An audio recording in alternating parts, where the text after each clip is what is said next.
Today on the net, online reports of the protest movement in Sudan. The Korean airline ad that's outraged Kenyans. And a Swedish artist is recreating the film Blade Runner in watercolours.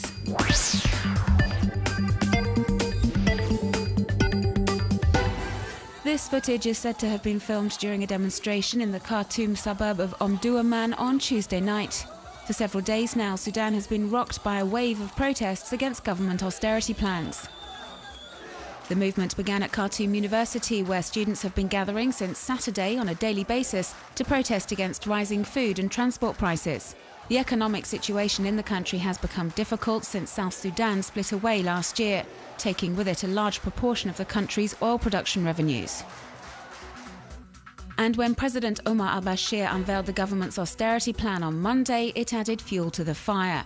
Anti-riot police were deployed en masse to the capital, Khartoum, and as these amateur images which are being circulated online suggest, used tear gas and batons to quell protests. And although many students have been arrested in recent days, the movement is not waning, quite the contrary, and has even taken a political turn. Protesters are now calling for the fall of the government, and opposition parties have joined the movement. More than 1 year on from the initial protests, which began amid the Arab Spring, protesters appear intent on maintaining pressure on the government. Activists have taken to social networks to call for a mass rally on June 30th.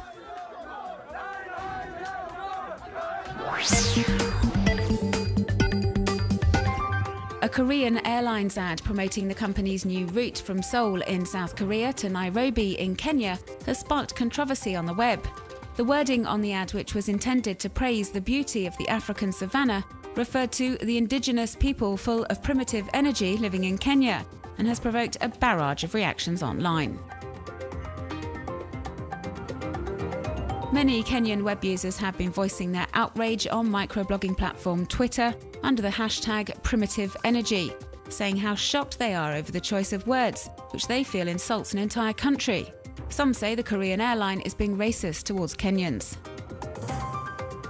But others have taken a step back and are trying to see the funny side, posting sarcastic comments about the way Koreans perceive Kenyans.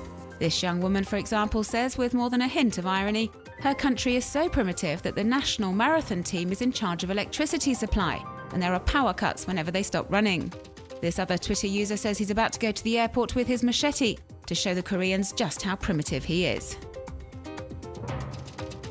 In view of the extent of the online outcry, the airline has withdrawn the controversial ad from its site and apologised via the web for any offence caused. In case of an emergency.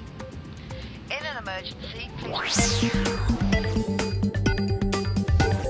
Retired US Army officer Conrad Ludwig was deployed to Iraq and involved in the siege of Sadr city in northern Baghdad from August 2007 to November 2008. 15 months of fighting with Shia militiamen, which left hundreds of soldiers and civilians dead. The former soldier has written a book about this time, which he's hoping to have published. He's asking web users for help and has set up a website called Kickstarter to collect online donations to help finance his project. He's already been pledged over $30,000, which is over double what he hoped to raise. American actor Johnny Depp and his French partner Vanessa Paradis have split after 14 years together. And ever since it was officially announced, the news has been trending heavily on social networks. And although some web users find the news sad, the majority of posts on social networks appear to be pretty happy ones.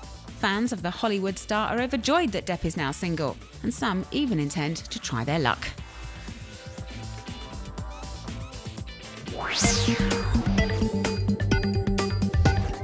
Swedish artist Anders Ramsell has set about recreating Ridley Scott's cult film Blade Runner in watercolours. A huge undertaking, and the first 12 minutes are already available to view on sharing sites. Some 3,200 paintings were needed to make the animations.